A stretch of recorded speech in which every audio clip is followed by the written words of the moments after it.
Assalamualaikum warahmatullahi wabarakatuh. Kembali lagi di channel Berita Mistis. Untuk kisah kali ini ada sebuah cerita yang diambil dari KBM, dari tulisannya Ramdan Nahdi. Dan untuk kisah yang akan saya bawakan kali ini, yaitu sebuah kisah yang berjudul Memutus Jerat Pesugihan. Sebelum kita masuk ke ceritanya, tekan dulu tombol like video ini dan jangan lupa tekan juga tombol subscribe channel ini dan nyalakan juga lonceng notifikasinya agar tidak ketinggalan cerita-cerita baru dari channel ini. Dan bagi teman-teman yang ingin membaca langsung ceritanya, nanti silahkan saja kunjungi linknya yang nanti akan saya sertakan di kolom deskripsi. Dan seperti apa untuk kisah kali ini? Langsung saja kita simak berikut ini.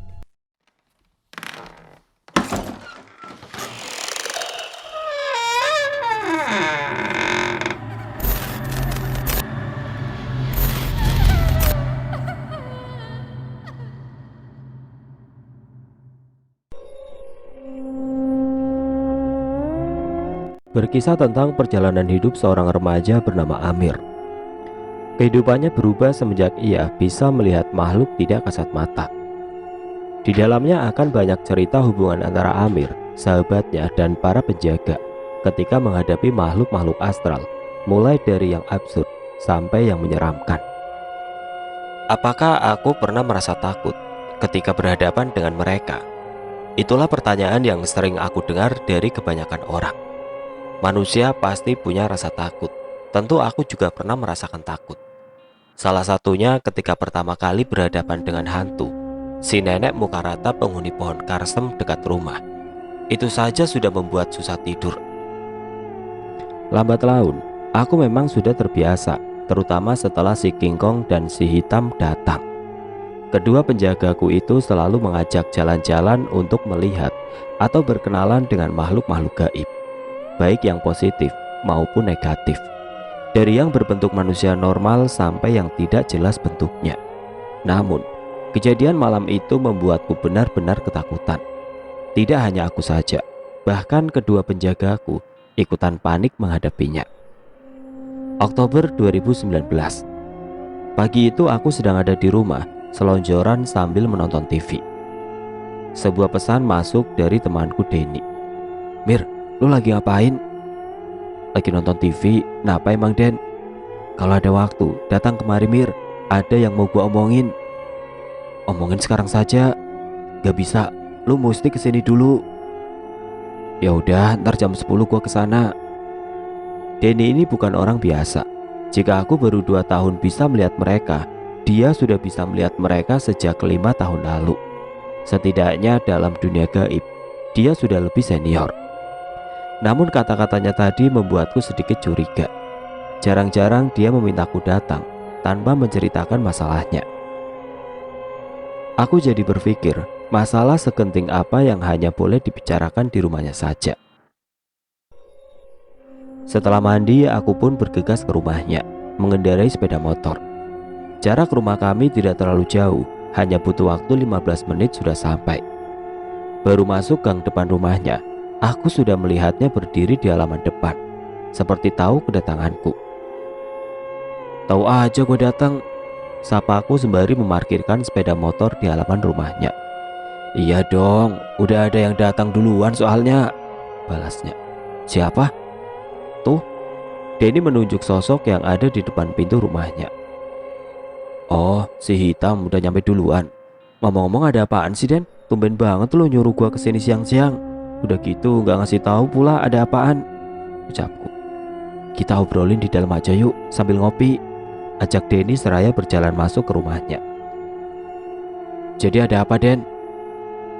tanyaku sambil menyandarkan punggung di sofa ruang tamunya. "Sabar dong, gue mesti manggil orangnya dulu," balasnya. "Orang-orangan atau orang beneran nih?" "Orang beneran lah, bentar ya," balasnya, lalu berjalan keluar rumah. Baru 3 kali menyeruput kopi, Denny sudah datang membawa seorang anak. "Nimir, kenalin, namanya Ilham," ucap Denny sambil meminta Ilham untuk menghampiriku. Ilham tampak malu-malu. Dia terus menundukkan kepala, tidak mau melihat wajahku. Apa aku semenakutkan itu? "Ada apa sih Den?" tanyaku kebingungan. Ham, kamu duduk di dekat kakak itu, pinta Denny pada Ilham yang dari tadi hanya berdiri di samping sofa. Ilham pun menuruti perintah Denny, duduk di dekatku. Lu belum jawab ada apa, Den? Coba lu perhatikan dia. Aku menatap Ilham yang masih menundukkan kepalanya. Gak ada apa-apa, Den. Ah, si hitam aja udah tahu ada apaan, ucap Denny sambil melirik ke arah si hitam yang ada di belakangku. Aku menoleh. Si hitam sedang dalam posisi siaga. Tatapan tajamnya terus mengarah pada Ilham. Ada apa sih? Tanyaku pada si hitam.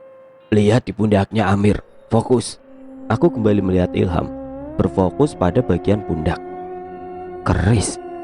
Denny menganggukkan kepala. Aku terus menatap keris kecil yang tertanam di pundaknya. Gambaran demi gambaran mulai bermunculan untuk mengetahui asal-usul keris itu. Asli dah, jahat amat ada yang tanam begituan, ucapku kesal diikuti anggukan kecil Denny. Lu udah tahu, Den, sambungku. Udah, makanya aku panggil lu kemari, balasnya. Lah, kenapa nggak lu lepas itu? Kasihan tahu. Udah gue coba, tapi nggak bisa, Mir. Kok gitu? Energinya gede banget, nggak sanggup gua. Jadi maunya gimana ini? Dilepas? Coba lu tanya anaknya. Ham, kamu tahu ada yang tanam keris kecil di pundak? Dia hanya membalas dengan gelengan kepala. Ham, pengen tahu nggak itu apa? Tanyaku. Ilham mengangkat kepalanya, menoleh ke arahku. Pengen, Kak, ucapnya pelan. Jadi ada orang yang mau nubalin kamu? Siapa, Kak? Bapak kamu. Dia bikin perjanjian sama dukun di tempat kamu tinggal dulu. Nanti setelah umur 17 tahun, nyawa kamu bakal ditukar sama harta kekayaan. Sekarang, umur kamu berapa? Ilham nampak shock mendengar ucapanku. 10 tahun, Kak, balasnya dengan wajah ketakutan. Sekarang mau kamu gimana? Kakak cabut atau biarin aja? Cabut aja lah, Mir, sela Denny. Iya, Kak, cabut saja, balas Ilham. Kamu tahu gimana cara nyabut itu? Tanyaku pada si hitam melalui ucapan batin. Apa kamu yakin mau mencabut keris itu? Tanyanya balik. Iya, kasihan anak itu. Apakah kamu yakin? Tanyanya lagi. Iya. Kenapa kamu tidak membiarkannya saja? Ucap si hitam. Kenapa bilang begitu? Karena itu sudah jalan hidupnya. Tapi kan masih bisa ditolong. Ya, hanya saja resikonya sangat besar. Resiko besar? Efeknya tidak hanya pada anak itu. Siapapun yang melepas jerat pesugihan, dia akan diincar terlebih dahulu. Tidak hanya kamu saja, tapi semua anggota keluargamu juga. Jadi saya tidak menyarankan untuk membantunya. Tapi apa kamu bisa membantu melepas keris itu? Tanyaku. Bisa, tapi apa? Saya takut jika si King Kong akan memarahiku. Tenang, nanti aku akan bicara padanya. Sekarang, bisakah kamu mengajariku cara mencabut keris itu? Tidak sulit, hanya tinggal tempelkan tangan kirimu ke pundaknya. Setelah itu bacakan surat Al-Fatihah dan Anas 3 kali sambil kuatkan niat untuk mencabutnya. Baiklah, aku pun mengikuti arahan si hitam. Menempelkan tangan kiri ke pundak Ilham. Rasanya panas. Setiap kali aku membacakan surat Anas, lama-kelamaan tanganku mulai terasa sakit, seperti ditusuk-tusuk jarum. Jangan ragu, ucap si hitam. Aku menutup mata, mencoba untuk tetap fokus. Pada bacaan terakhir, keris itu sudah ada di genggamanku. Namun, keris itu tiba-tiba menghilang dalam hitungan detik. Udah, Mir? Tanya Denny. Udah, balasku. Alhamdulillah. Benar ucapan Denny. Keris itu memiliki energi yang besar. Rasanya lemes sekali. Sepertinya energiku sudah terkuras habis. Makasih, Kak, ucap Ilham tersenyum. Ini baru pertama kali dia berani menatapku langsung. Selanjutnya kami mengobrol cukup lama. Sikap Ilham pun sudah berubah. Tidak malu-malu lagi. Dia menceritakan tentang kehidupannya di kampung sebelum pindah ke sini. Azan duhur berkumandang. Ilham pamit untuk pulang ke rumah. Gua balik juga ya, Den. Aku pun ikut pamit. Oke Mir, hati-hati di jalan. Dengan badan masih lemes, aku pulang mengendarai sepeda motor. Entah kenapa sepanjang perjalanan, perasaanku tidak enak. Aku terus berdoa, semoga tidak terjadi apa-apa. Tiba di rumah, aku langsung menuju kamar. Baru saja membuka pintu kamar, langsung dikagetkan dengan kehadiran si King Kong yang duduk di atas tempat tidur. Bodoh kamu Mir, ucapnya kesal. Ada apa Kong? Kenapa kamu melakukan itu? Mencabut keris itu? Ya, tidak apa-apa, sudah selesai kok. Selesai katamu? Mulai saja belum? Hah? Apa kamu tidak memberitahunya? Si King Kong bertanya pada si hitam yang bersembunyi di belakangku. Sudah, balas si hitam. Lantas, kenapa kamu masih mau melakukan itu Mir? Ucap si King Kong. Aku kasihan, dia masih kecil dan tidak tahu apa-apa. Ah, sudahlah, semua sudah terjadi, keluhnya seraya membalikkan badan ke tembok. Aku menghampirinya duduk di ujung kasur. Kenapa sih dari tadi marah-marah mulu? Ucapku sambil mengelus bulu halus di kepalanya. Tumben kamu takut, sambungku. Bukan begitu. Terus? Aku takut diomeli kakek jika terjadi sesuatu padamu. Tenang, aku baik-baik saja kok. Sekarang baik-baik saja, tapi nanti siapa yang tahu? Ya sudah, itu urusan nanti. Sekarang aku mau sholat, terus istirahat dulu. Badanku lemes banget. Sehabis maghrib, aku sedang mengobrol bersama kakak dan ibu di ruang tamu. Dari dalam kamar, terdengar ponselku terus berdering. Siapa sih nggak tahu apa maghrib? Ucapku dalam hati sambil berjalan menuju kamar. Denny? Ngapain dia nelpon maghrib-maghrib? Gumamku. Lalu mengangkat teleponnya. Mir, bisa kesini gak? Tanyanya dari balik telepon. Suaranya terdengar panik. Ada apa Den? Udah buruan kesini, gawat pokoknya. Gawat? Tanyaku, tapi Denny sudah keburu menutup teleponnya. Aku bergegas pergi ke rumah Denny. Di depan rumah si King Kong sedang duduk di atas motor. Yang saya takutkan benar-benar terjadi, ucapnya. Kamu sudah tahu? Tanyaku. Ya, dukun itu mulai melancarkan aksinya. Ini sangat bahaya, bisa ada korban, balasnya. Ah, ini juga gara-gara kalian berdua sih, lanjutnya. Maafkan saya, ucap si hitam. Ya sudah minggir, Kong, aku mau naik motor, ucapku. Dia pun tiba-tiba menghilang bersama si hitam. Aku langsung menyalakan motor dan meluncur ke rumah Denny. Sepanjang perjalanan perasaanku tidak tenang. Aku terus memikirkan apa yang sebenarnya terjadi di sana. Dia sudah tahu kedatanganmu, ucap si hitam yang tiba-tiba muncul di belakangku. Terus, kamu harus hati-hati. Dia bisa saja menyerangmu sekarang. Si King Kong kemana? Dia sedang berjaga-jaga. Tidak butuh waktu lama, aku sudah sampai di depan rumah Denny. Aku lihat ada beberapa sepeda motor yang terparkir di halamannya. Dengan cepat aku turun dari motor dan berlari ke dalam rumahnya.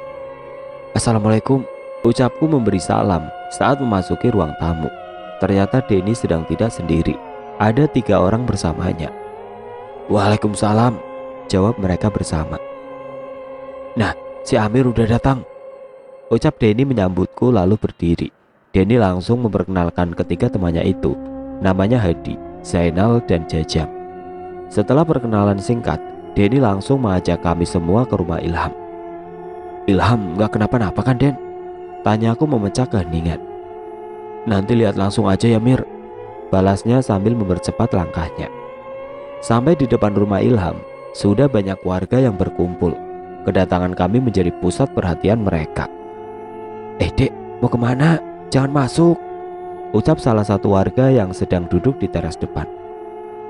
Gak apa-apa Pak RT, biarin mereka masuk, ucap seorang bapak-bapak yang berdiri di samping pintu. Kenalin Mir, ini bapaknya Ilham, ucap Denny. Panggil saja Pak Mul, ucap bapaknya Ilham memperkenalkan diri. Iya Pak, saya mohon maaf, ini semua gara-gara saya, balasku. Ini semua salah Bapak, ayo masuk, kita obrolin di dalam saja. Pak Mul mengajak kami semua masuk, duduk di ruang tamu. Dari dalam rumah terdengar suara tawa. Sepertinya itu suara Ilham, tapi agak lebih berat. "Itu Ilham, Pak?" tanyaku. "Iya, dari sore begitu terus," balasnya. "Boleh saya lihat?" tawarku. "Jangan dulu, guru saya udah ada di dalam," balas Zainab. "Iya, Dek," ucap Pak Mul. "Mereka bertiga ini anak pesantren deket sini, Mir. Sekarang gurunya lagi di dalam," jelas Denny. "Oh, maaf tadi belum sempat ngobrol banyak," balasku. Pak Mul mulai bercerita tentang awal mulanya dia melakukan perjanjian dengan dukun itu. "Di daerah Bapak, dia itu dukun yang cukup terkenal," ucap Pak Mul. "Walaupun Bapak sering mendengarnya dan teman-teman Bapak ada yang bekerja sama dengannya, Bapak sama sekali tidak tertarik," lanjutnya. "Terus sekarang Bapak malah bekerja sama dengannya?" balasku. "Bapak terpaksa, Dek. Usaha Bapak bangkrut. Istri Bapak mulai sakit-sakitan. Bapak butuh uang untuk pengobatan dia." Kutatap wajah Pak Mul. Mulai muncul gambaran-gambaran masa lalunya saat istrinya sakit, sembuh, lalu meninggal. Ujung-ujungnya sama saja kan? Setelah istri Bapak sembuh, dukun itu malah mengambilnya. "Iya, Dek. Sekarang giliran Ilham. Apa Bapak udah tahu juga?" "Udah, Dek. Setelah Bapak tahu kalau Ilham bakal jadi tumbal, Bapak buru-buru pindah rumah." "Pindah rumah juga percuma, Pak. Dukun itu akan tetap mengejar Bapak. Apalagi dia udah tanam keris itu di badan Ilham." "Bapak udah tobat, Dek. Bapak juga udah nyoba cari orang yang bisa lepas itu keris, tapi banyak yang gak berani. Denny juga udah coba, tapi gak bisa," ucap Pak Mul. "Kemarin Denny bilang ada temen dia yang mungkin bisa lepas. Jadi Bapak minta Denny untuk panggil Dek Amir. Bapak juga terima kasih ke adik udah mau bantu Ilham. Cuman Bapak nggak tahu kalau efeknya jadi begini," sambung Pak Mul.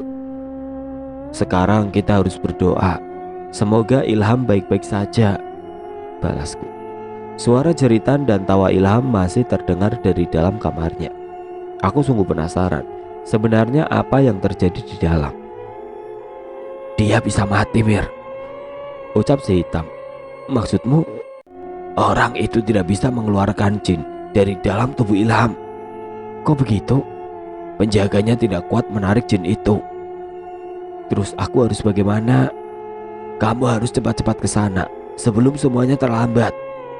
"Tapi aku belum diizinkan untuk sana." "Ya tinggal usir dia, apa susahnya sih?" ucap si King Kong yang tiba-tiba muncul di hadapanku. "Is, datang juga dia. Kirain gak mau bantu." "Bagaimanapun, aku tetap menjagamu, Amir. Walaupun kamu sudah bikin repot, aku tetap harus membantumu," ucap si King Kong. Macan kecil, sana usir orang itu dari dalam kamar," perintah si King Kong pada si hitam. "Baiklah," balas si hitam lalu menghilang. Sekitar 5 menit kemudian sang guru itu keluar dari kamar Ilham. Wajahnya terlihat pucat dengan keringat mengucur dari keningnya. "Gak bisa, Pak," ucap sang guru. Pak Mul tertunduk lesu, matanya mulai berembun menahan tangis. Aku menoleh ke si King Kong yang sedang bergelantungan di atas pintu. Sejak tadi dia hanya tertawa melihat sang guru, begitu pula si hitam yang ikut tertawa. "Kamu apain dia?" tanyaku pada si hitam. "Rahasia, yang penting dia sudah keluar kan. Sekarang giliran kamu masuk." "Pak, apa saya boleh coba masuk?" tanyaku pada Pak Mul. "Adik yakin?" "Yakin, Pak." Pak Mul mengantarku sampai di depan kamar Ilham. Sang guru pun memberiku nasihat yang intinya harus berhati-hati. Kubuka pintu kamar. Ilham pun tertawa keras sambil melotot ke arahku. Sepertinya dia senang melihat kedatanganku. "Akhirnya kau datang juga, anak kecil," ucap jin yang merasuki tubuh Ilham. Aku mulai fokus melihat makhluk apa yang ada di dalam tubuh Ilham. Sesosok makhluk berbulu lebat berwarna hitam.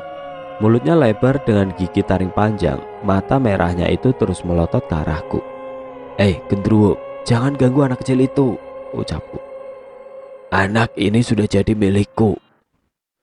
Lebih cepat pergi atau aku terpaksa melukaimu," ancamku. Bisa apa kamu anak kecil? Si hitam sudah mengambil ancang-ancang untuk menyerang genderuwo itu. Dia mulai memamerkan kukunya yang tajam. Keluar, atau saya cabik-cabik perut buncitmu, ancam si hitam. Ah, macan kecil ini, nanti aku injak-injak, ucap genderuwo itu. Sombong sekali kamu, balas si hitam yang langsung melancarkan serangan kukunya yang tajam untuk sukses mencakar-cakar tubuh genderuwo. Ilham menjerit kesakitan. Melukaiku berarti melukai anak ini juga. Apa kamu mau anak ini mati? Ucap si genderuwo. Sekarang tugasku sudah selesai, sambungnya. Tugas? Aku hanya bertugas memancingmu. Sisanya biar urusan Tuhan. Tuhan? Siapa lagi tuh? Tanyaku. Genderuwo itu hanya tertawa. Mati kau anak kecil, ucap genderuwo itu. Lalu pergi meninggalkan tubuh Ilham dengan membawa sukma Ilham bersamanya. Spontan si hitam langsung mengejarnya. Dia sudah datang, ucap si King Kong. Siapa? Raksasa itu. Aku tidak melihatnya. Si King Kong mengarahkan penglihatanku lebih jauh. Di sebuah gunung, sesosok makhluk bertubuh sangat besar sedang berjalan ke arah kami. Kulitnya berwarna merah mengkilap, berambut panjang dan berkuku tajam. Bagian yang paling menakutkan adalah wajahnya. Dia memiliki 3 mata yang besar. Mulutnya yang lebar itu terus menganga, memamerkan deretan gigi tajam dengan 4 taring panjang. Lidahnya pun menjulur sampai menyentuh perutnya. Aku hanya bisa mematung melihatnya, padahal dia terus mendekat sambil menggoyang-goyangkan tangan serta pinggulnya, layaknya seperti sedang menari. Makhluk apa itu, Kong?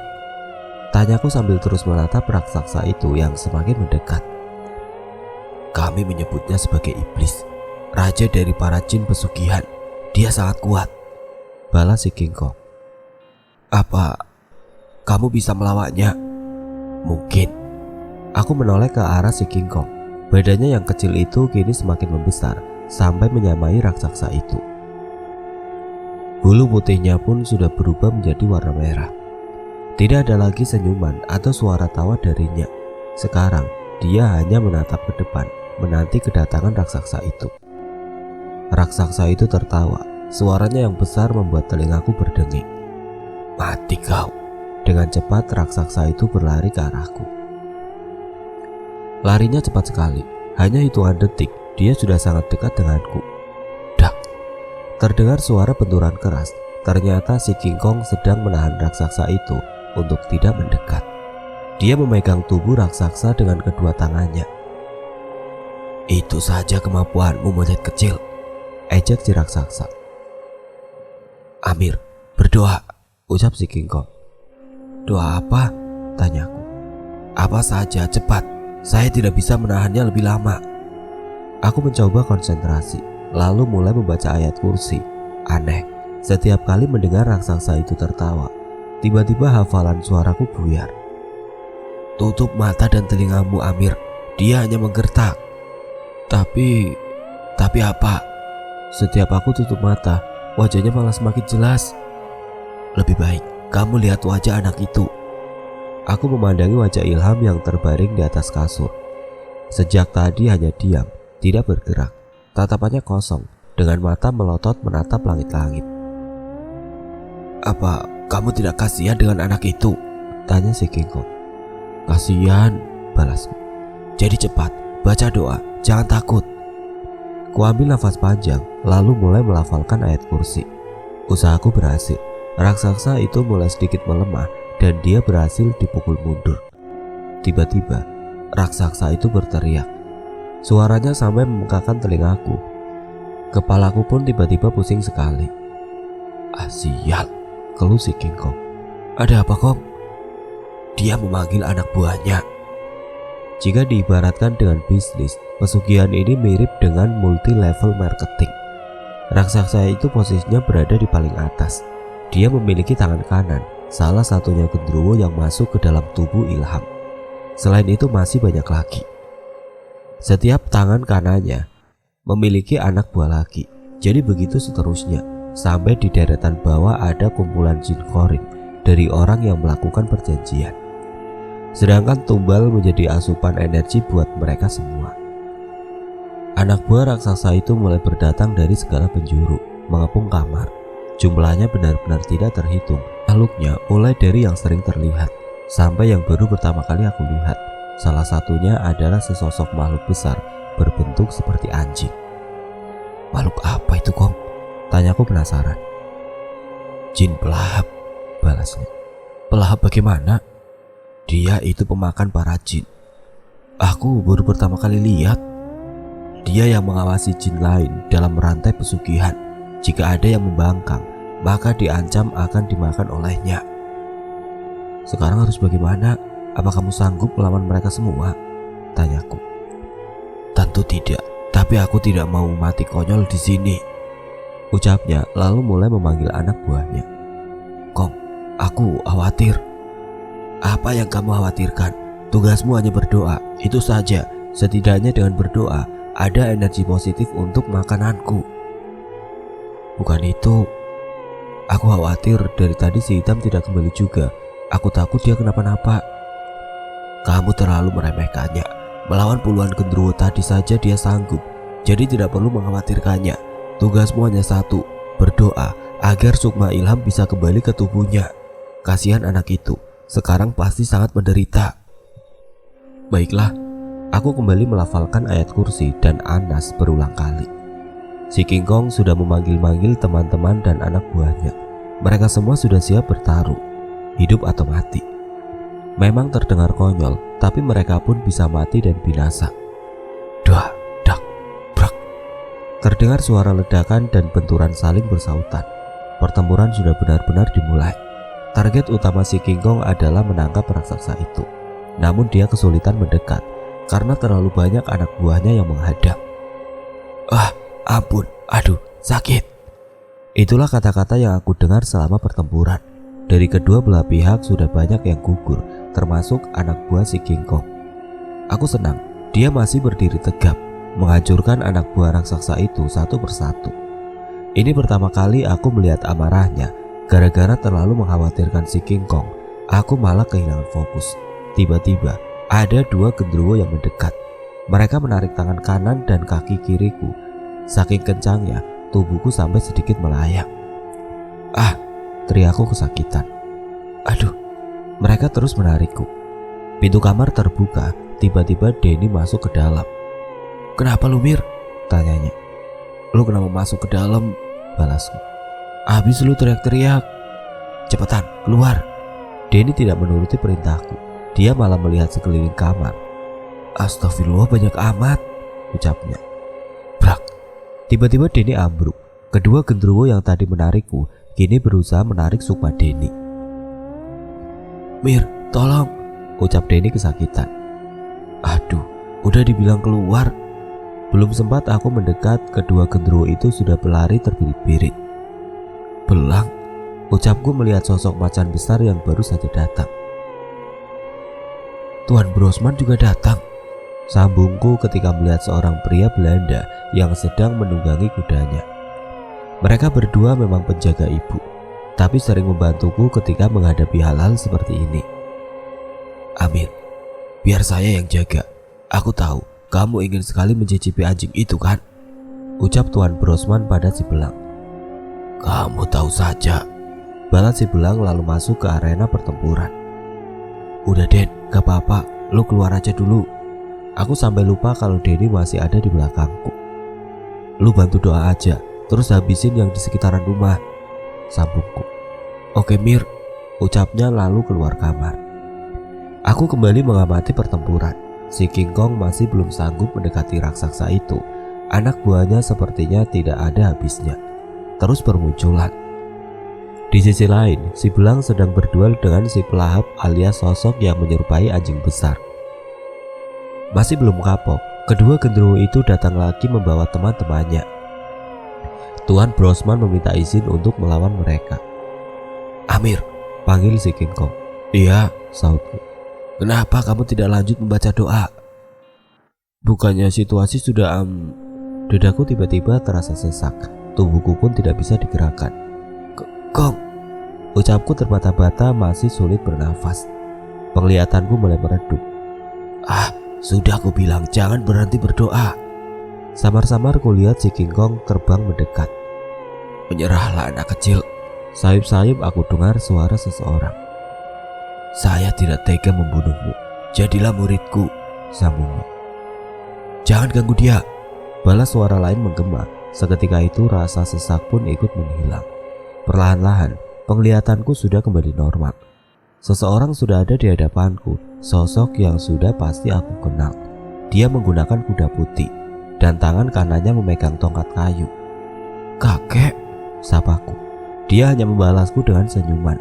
Di belakangnya ada si King Kong yang sedang mencapik-capik sesosok siluman ular. Hai kakek tua, ini bukan urusanmu. Suara itu kembali terdengar. Suara orang yang tadi memintaku menyerah ternyata berasal dari Sukma sang dukun. Dia adalah cucuku, balas kakek. Kakek tidak datang sendirian. Si burung emas ternyata ikut dengannya. Kakek langsung memerintahkan dia untuk masuk ke dalam tubuhku, supaya anak buah dukun itu tidak bisa menyakitiku lagi. Aku tidak menyangka si burung emas memiliki energi yang cukup besar. Badanku yang tadinya terasa dingin tiba-tiba berubah menjadi lebih hangat. Selain itu penglihatanku menjadi bertambah. Sekarang Sukma dukun itu bisa terlihat dengan jelas. Kakek tua, jika kau hebat, tangkap saya, ucap si dukun lalu menghilang dari pandanganku. Kemana dia kakek? Tanyaku. Dia tidak akan bisa pergi jauh, balas kakek lalu memacu kudanya dan ikut menghilang.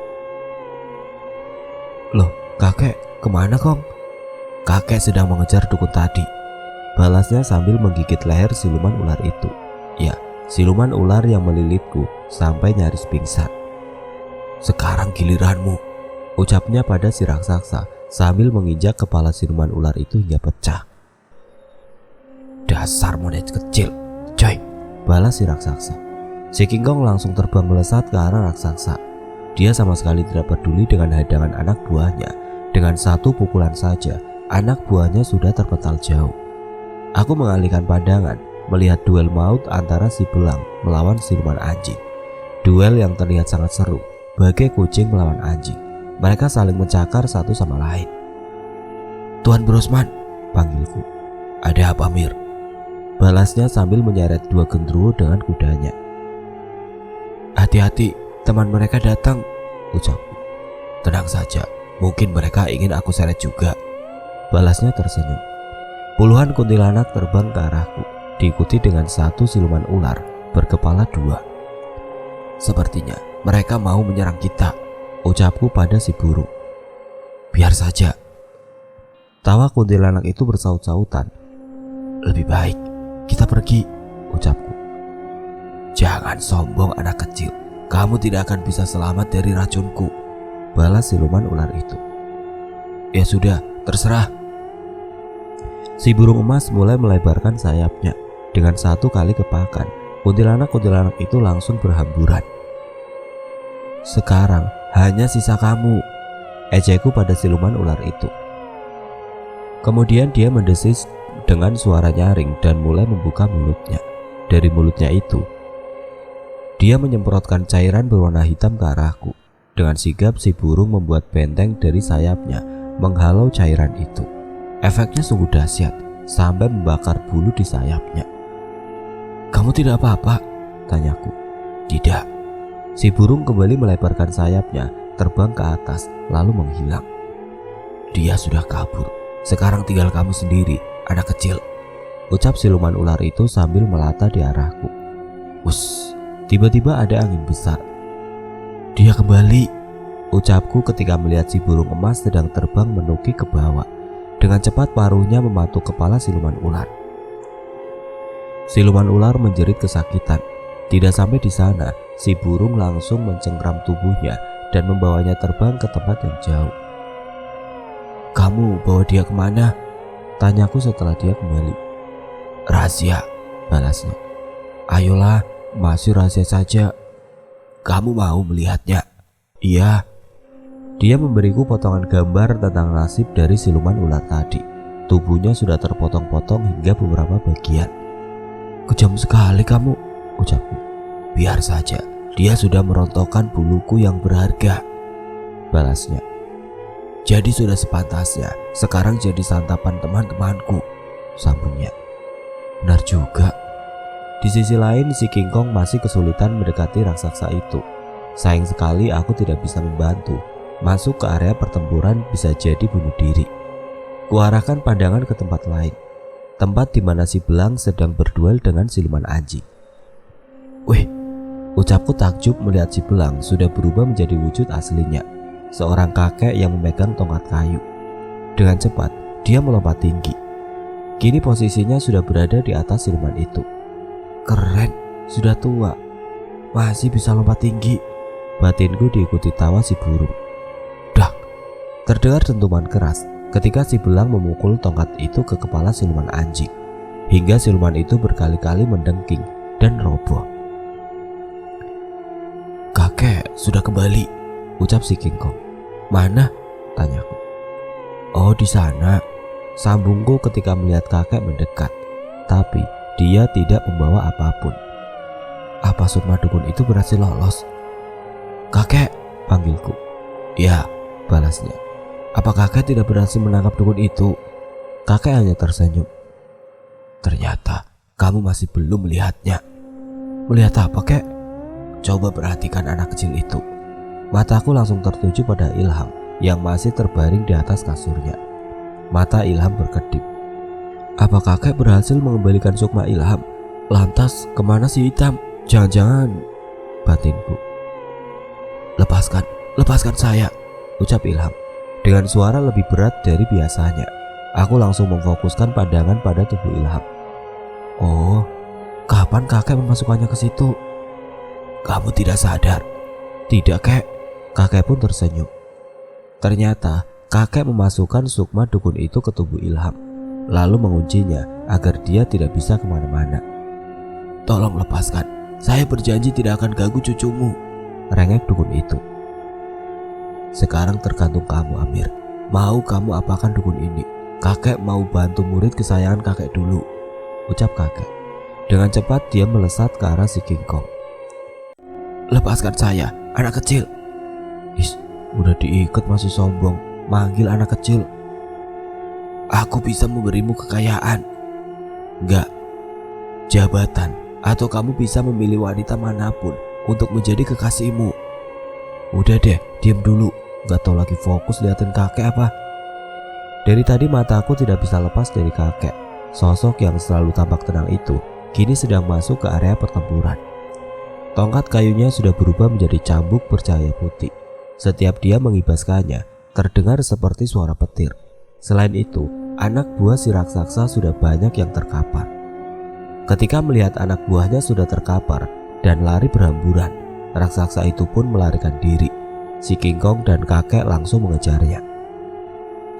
Anak kecil, panggil si dukun. Apaan? Saya juga punya banyak pusaka seperti itu. Jika kamu mau, saya akan berikan beberapa, asalkan kamu mau melepaskan ikatan ini. Sepertinya si dukun tahu kalau dari tadi aku memperhatikan cambuk itu. Tidak perlu, jika pusakamu sakti, kenapa kamu bisa kalah oleh kakek? Ledekku. Ah, sial anak kecil. Kalau sampai saya lepas, mati kamu. Nah, sifat aslinya keluar. Belang, kemana kakek dan King Kong pergi? Tanyaku pada si belang yang sudah kembali berwujud macan. Sebentar lagi juga selesai, balasnya. Tuh, sambungnya. Ada apa kamu mencari saya, Amir? Ucap si King Kong yang tiba-tiba muncul di sampingku. Dari mana saja kamu? Terus kakek mana?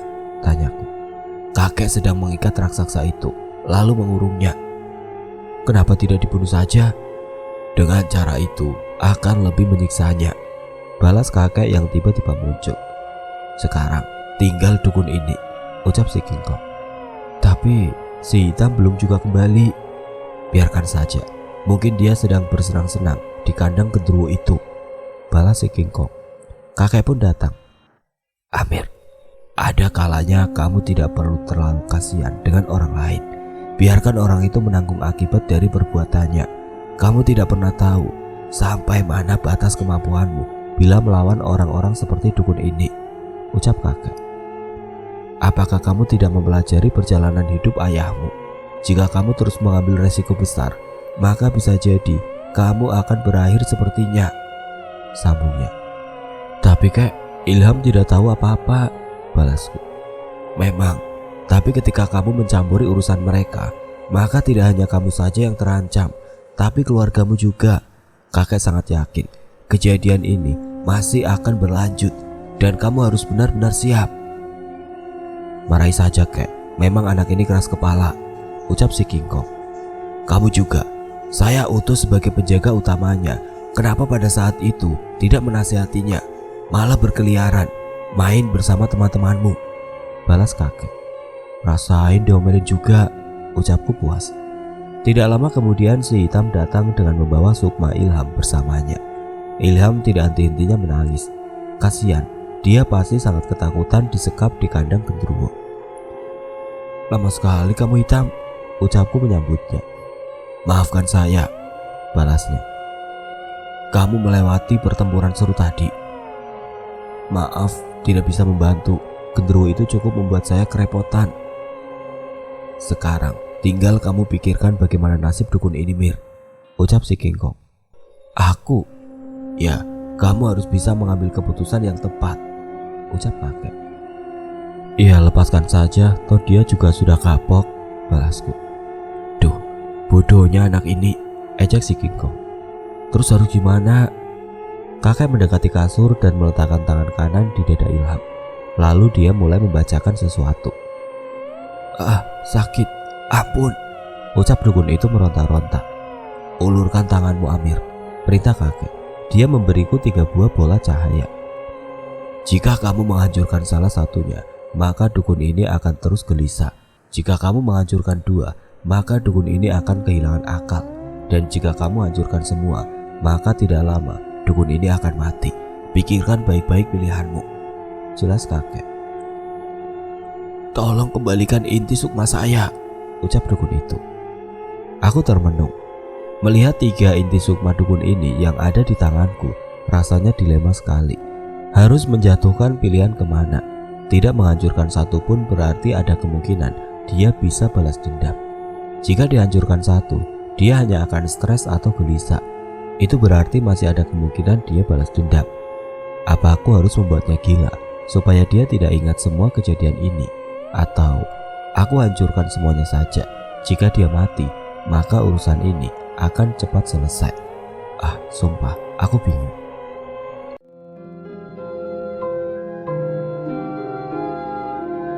Oke teman-teman, sampai di sini dulu ceritanya. Nantikan kelanjutan kisah ini di video berikutnya.